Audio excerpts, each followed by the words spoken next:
अब देखो बच्चों, आज जो हम टॉपिक स्टार्ट करेंगे और ये हमारा टॉपिक है स्टाइक्योमेट्री ऑफ सॉल्यूशन। ओके, तो देखो बच्चों, इस टॉपिक में हम सॉल्यूशन की कंसंट्रेशन को रिप्रेजेंट करने वाली different units like as weight percentage, volume percentage, ppm, molarity, molality, normality, mole fraction etcetera, इनको डिस्कस करेंगे। ओके, तो फिर स्टार्ट करते हैं। और सबसे पहले तो हम ये देखते हैं कि स्टाइक्योमेट्री ऑफ सॉल्यूशन होता क्या है। ओके, तो देखो बच्चों, स्टाइक्योमेट्री एक्चुअली एक क्वांटिटेटिव रिलेशन है। समझ गए ना, क्या है एक ये क्वांटिटेटिव रिलेशन। तो सॉल्यूशन के अंदर जो सॉल्वेंट है और जो सॉल्यूट है, इनकी क्वांटिटी का जो एक इंटर रिलेशन है ना, उसी को हम क्या बोलेंगे यहाँ पर, स्टाइक्योमेट्री ऑफ सॉल्यूशन। समझ गए बच्चों कि यहाँ पर हम इसको डिफाइन करें तो हम लिखेंगे quantitative relation, quantitative relation between solvent and solute in solution is called stoichiometry of solution। तो ये है हमारी स्टाइक्योमेट्री ऑफ सॉल्यूशन की डेफिनेशन। समझ गए बच्चों कि सॉल्यूशन के अंदर जो सॉल्वेंट है और सॉल्यूट है, उनका एक क्वांटिटी का क्या रिलेशन है, उसी क्वांटिटेटिव रिलेशन को बोला गया है स्टाइक्योमेट्री ऑफ सॉल्यूशन। अब देखो, किसी भी सॉल्यूशन की जो स्टाइक्योमेट्री है, मींस सॉल्वेंट और सॉल्यूट की जो क्वांटिटी का रिलेशन है, उन्हें किन किन यूनिट्स से रिप्रेजेंट किया जाता है, उन्हीं को यहाँ पर हमें डिस्कस करना है। तो अब यहाँ पर हम आएंगे, ठीक है, यूनिट्स ऑफ स्टोइकियोमेट्री। समझ गए बच्चों कि units of stoichiometry of solution, कि सॉल्यूशन की स्टोइकियोमेट्री को रिप्रेजेंट करने वाली कौन कौन सी यूनिट है। तो देखो, सबसे पहले तो हम आएंगे इसमें कि एक होती है स्ट्रेंथ, ठीक है, स्ट्रेंथ ऑफ सॉल्यूशन। एक एक करके लेंगे। देखो, कुल मिला के हमें जो पढ़नी है स्टाइक्योमेट्री में, एक तो होगा स्ट्रेंथ ऑफ सॉल्यूशन, ओके, दूसरा होगा वेट परसेंटेज, तीसरा वॉल्यूम परसेंटेज, इसी तरह आगे बढ़ेंगे। ठीक है, तो सबसे पहले तो मैं बता दूं स्ट्रेंथ ऑफ सॉल्यूशन होता क्या है, क्योंकि ये टर्म भी काफी आता है। तो देखो, स्ट्रेंथ ऑफ सॉल्यूशन का मतलब होता है, ठीक है, कि ये जो होती है अमाउंट ऑफ सोल्यूट, समझ गए बच्चों, amount of solute in gram dissolved in 1 litre of solution. समझ गए बच्चों कि सॉल्यूशन के 1 लीटर वॉल्यूम में जितना भी सॉल्यूट की अमाउंट ग्राम में डिसॉल्व है, वही स्ट्रेंथ कहलाती है। मींस यहां पर अगर हम स्ट्रेंथ देखें, ठीक है, तो यहां पर हो जाएगा मास ऑफ सॉल्यूट। समझ गए बच्चों, मास ऑफ सॉल्यूट इन ग्राम, और अपॉन में हम यहां कर देंगे क्या, volume of solution in litre. किस में लेना है, लीटर में। तो ये आ जाएगी हमारी स्ट्रेंथ की mass of solute in gram upon volume of solution in gram. अगर हम यही ग्राम और एमएल में ले लें तो यही फिर डेंसिटी बन जाएगी। तो हमें अभी यहाँ पर स्ट्रेंथ से मतलब है, और इसकी यूनिट यही हो जाएगी ग्राम पर लीटर। और भी देखो, स्ट्रेंथ को चेंज करने की और भी यूनिट है। स्ट्रेंथ इक्वल टू होता है मोलैरिटी ऑफ सॉल्यूशन। समझ गए बच्चों कि अगर आपको सॉल्यूशन की मोलैरिटी दे रखी हो, तो मोलैरिटी ऑफ सॉल्यूशन इनटू क्या हो जाएगा, मॉलिक्यूलर वेट ऑफ सॉल्यूट। कि अगर आप किसी सॉल्यूशन की मोलैरिटी दे रखी है और आप उसे मॉलिक्यूलर वेट ऑफ सॉल्यूट से मल्टीप्लाई कर देंगे, तो वो चेंज हो जाएगी स्ट्रेंथ में। क्यों, क्योंकि देखो, मोलैरिटी ऑफ सॉल्यूशन जो है मोल पर लीटर में हो गई, और मॉलिक्यूलर वेट हो गया ग्राम पर मोल में। तो मोल से मोल हट जाएगा तो ग्राम पर लीटर में आ जाएगी। या फिर एक और है, नॉर्मलिटी ऑफ सॉल्यूशन, कि सॉल्यूशन की आप क्या ले लें, नॉर्मलिटी, इनटू यहां पर किससे मल्टीप्लाई कर रहे हैं, इक्विवेलेंट वेट ऑफ सॉल्यूट। समझ गए बच्चों, इससे भी आप सॉल्यूशन की स्ट्रेंथ कैलकुलेट कर सकते हैं। तो यहां तक बात अच्छी तरह से समझ में आ गई ना। जैसे एक एग्जांपल ले लें कि ये लिखा है 40 ग्राम NaOH, समझ गए बच्चों, dissolved in 10 litre of solution. तो हमें कैलकुलेट करनी है कि स्ट्रेंथ क्या हो।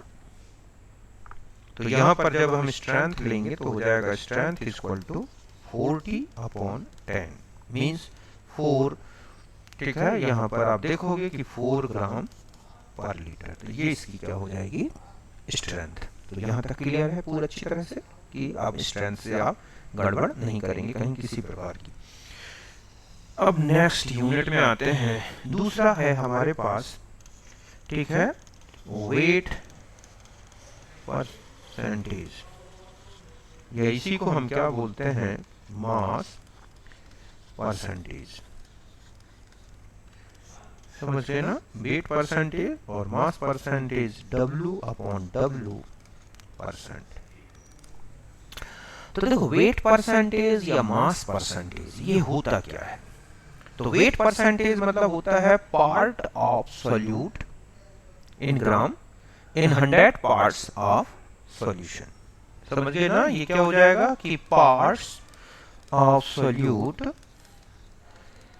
इन ग्राम dissolved in 100 parts of solution।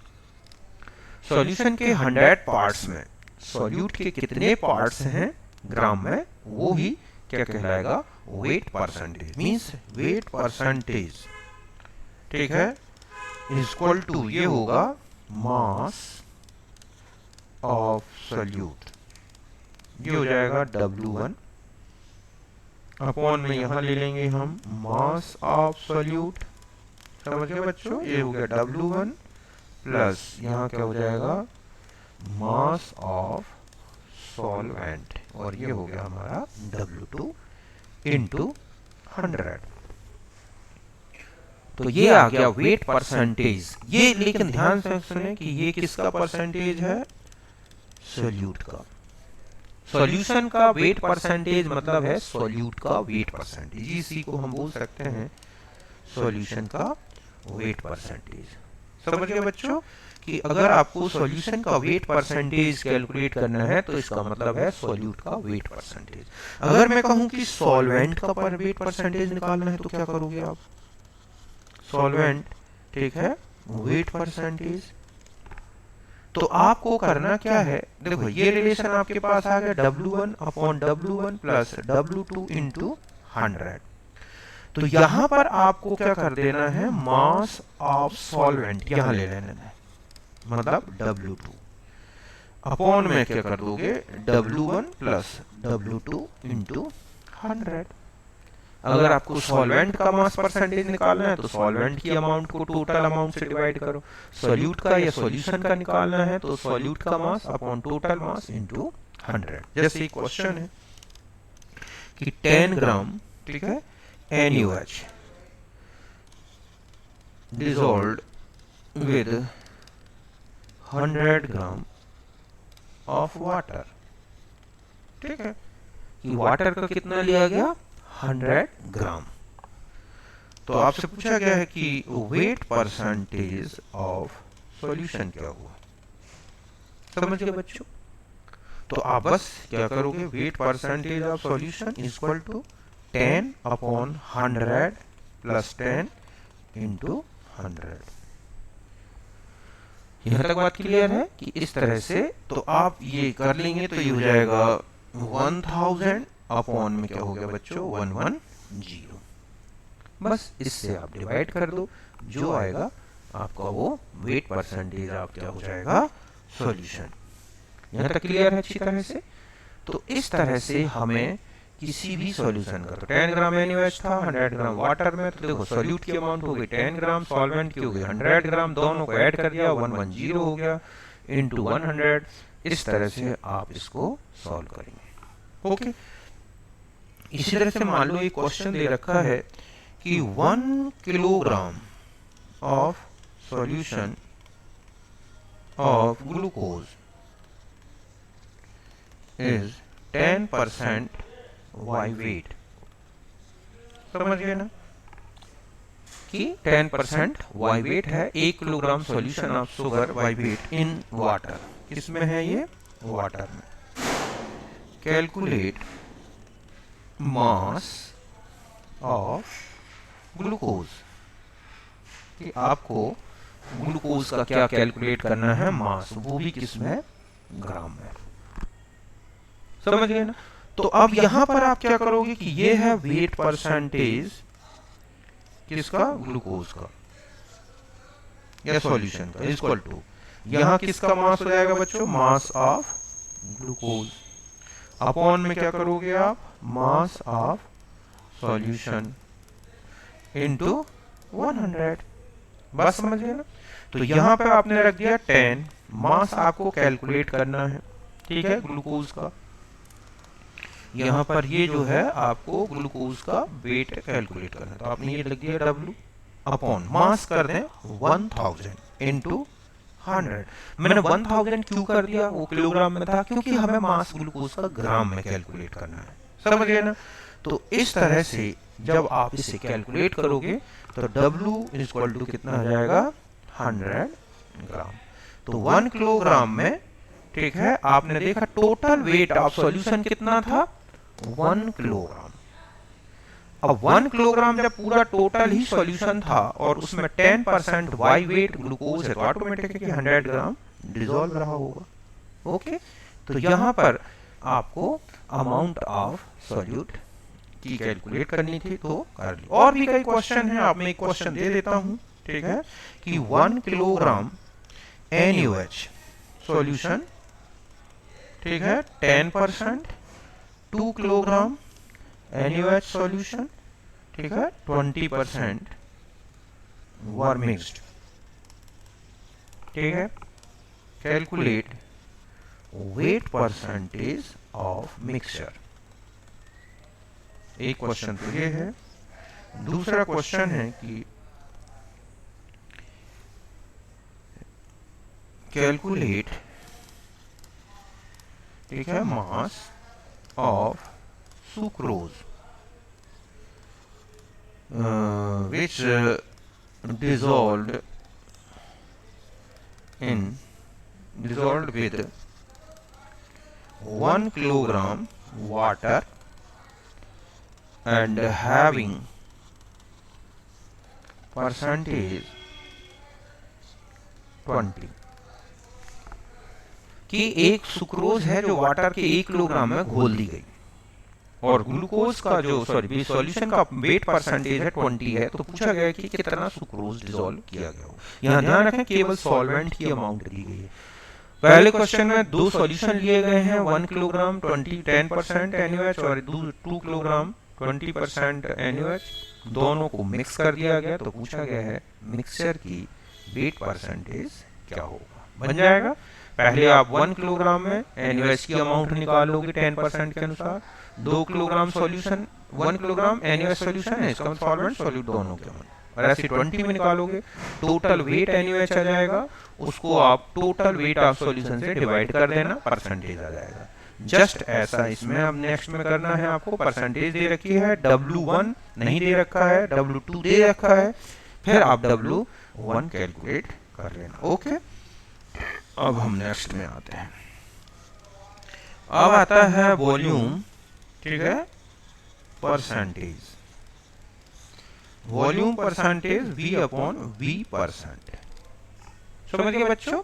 तो ये ज्यादातर किसके लिए, लिक्विड सॉल्यूशन, ठीक है, जो परसेंटेज है इन, बल्कि यहां लिखें कि in liquid solution percentage of component given by this unit. समझ गए बच्चों कि ऐसे सॉल्यूशन जो लिक्विड स्टेट में होते हैं। उन लिक्विड सॉल्यूशन की आपको जो है कॉम्पोजिशन बताना है, उनकी परसेंटेज देनी है, तो ये फॉर्मूला लगेगा। तो देखो volume percentage of solution is equal to V1 upon V1 plus V2 into 100। ठीक है, यहाँ V1 क्या हो जाएगा बच्चों, ये हो गया वॉल्यूम ऑफ, ठीक है, सॉल्यूट, और V2 हो जाएगा वॉल्यूम ऑफ सॉल्वेंट। ओके, तो ये जो है ये हो जाएगा परसेंट ऑफ सॉल्यूट। अगर आपको परसेंट ऑफ सॉल्वेंट कैलकुलेट करना है, ठीक है, तो ये हो जाएगा V2 V1 plus V2 into 100। यहाँ तक क्लियर है? तो इस तरह से यहाँ पर आप सॉल्वेंट का वेट पर वॉल्यूम परसेंटेज कैलकुलेट कर सकते हैं और सॉल्यूट का भी वॉल्यूम परसेंटेज कैलकुलेट कर सकते हैं। तो इस तरह से दोनों की आपने वॉल्यूम परसेंटेज कैलकुलेट कर लिए। एक क्वेश्चन ले लेते हैं कि 10 ml alcohol and 100 ml water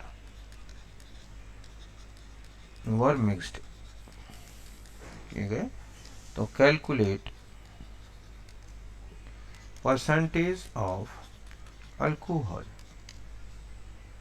तो बस आप यहां पर परसेंटेज ऑफ अल्कोहल कौन सा कैलकुलेट, परसेंटेज ऑफ अल्कोहल मतलब वाई वॉल्यूम, ये तो आप लिखेंगे परसेंटेज मतलब अल्कोहल की परसेंट निकालनी है आपको, अल्कोहल परसेंटेज, तो जाएगा 10 अपॉन टोटल वॉल्यूम कितना हो गया बच्चों, 10 प्लस 100 इंटू 100। बस इसको सॉल्व कर लो। समझ गए बात को अच्छी तरह से ना? तो इस तरह से वे वॉल्यूम परसेंटेज, इसमें भी आपको सॉल्वेंट का वॉल्यूम दे रखा है, मान लो सॉल्यूट का वॉल्यूम दे रखा है, तो इसी तरह के और भी क्वेश्चन बन सकते हैं इसमें वॉल्यूम परसेंटेज में। तीसरा आ जाते हैं हम वेट वॉल्यूम परसेंटेज।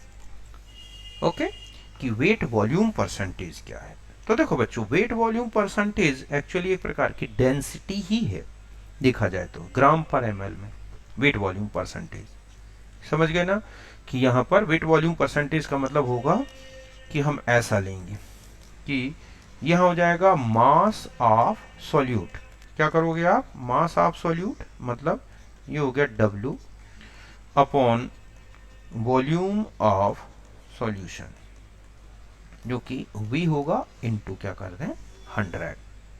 ओके, ये है वेट वॉल्यूम परसेंटेज का।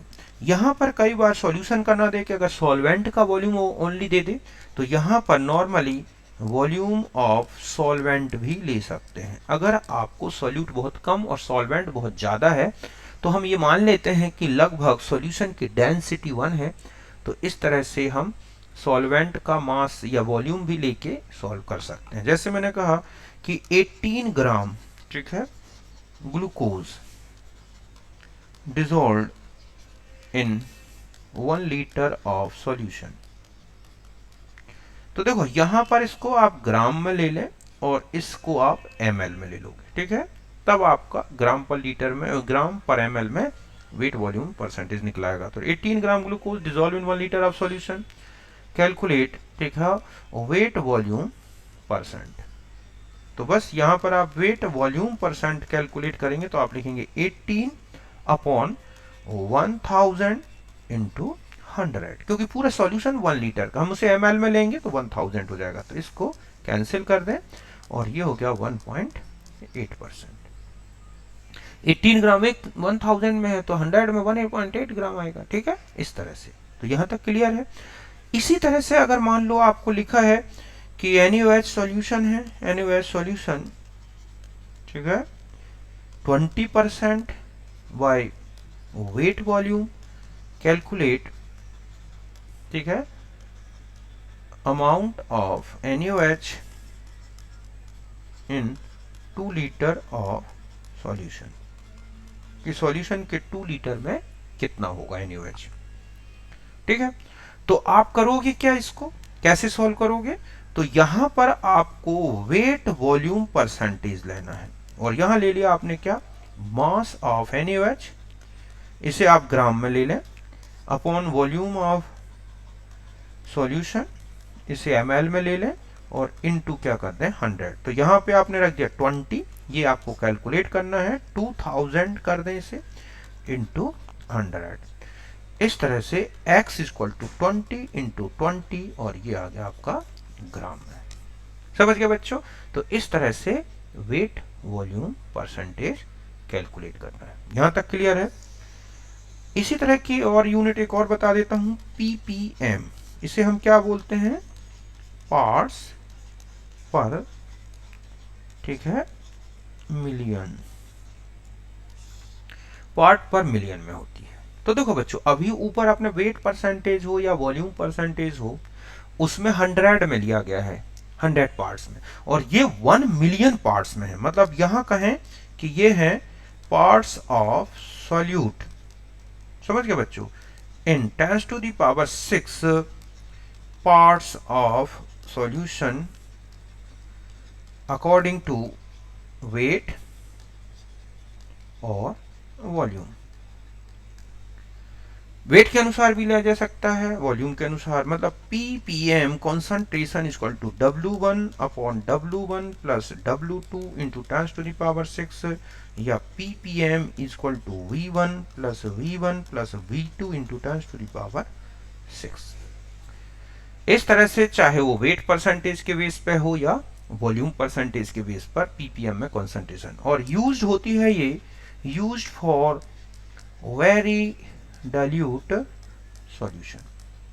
समझ गए बच्चों? बहुत ही डाइल्यूट सॉल्यूशन के लिए ये यूनिट यूज होती है। ppb भी होती है, एक और बता दूं, अगर ppb लिखा है पार्ट्स पर बिलियन में, समझ गए ना, तो पर बिलियन में अगर आ जाता है तो वो हो जाता है W1 upon W1 plus W2 into 10 to the power 9, या V1 upon V1 plus V2 into 10 to the power 9। तो ये है ppb में यूनिट होती है। और भी डाइल्यूट सॉल्यूशन हो तो इनका यूज करते हैं, जैसे ये लिखा है 2.5 मिलीग्राम ऑफ ऑक्सीजन, ठीक है, dissolved in 1 litre of sea water, calculate, आपको ये दे रखा है, calculate ppm concentration of O2। यहां पे मैंने लिख दी डेंसिटी ऑफ वाटर जो है बच्चों, वो है 1 ग्राम पर ml। ओके, तो हमें ppm कॉन्सेंट्रेशन कैलकुलेट करनी है किसकी, ऑक्सीजन की। तो देखो यहां पर सबसे पहले आप लिखेंगे कि मास ऑफ ऑक्सीजन कितना है, तो 2.5 milligram means 2.5 into 10 to the power -3 ग्राम। फिर यहां लिखेंगे आप वेट ऑफ सॉल्यूशन, तो देखो 1 लीटर है, इसे हम 1000 ml लिखें, और यहां पर अगर हम मास में चेंज करेंगे तो 1000 इंटू 1 ग्राम पर ml, तो ये हो जाएगा 1000 ग्राम। चूंकि वाटर की डेंसिटी आपको दी है, इस तरह से आपने वॉल्यूम को मास में चेंज कर लिया।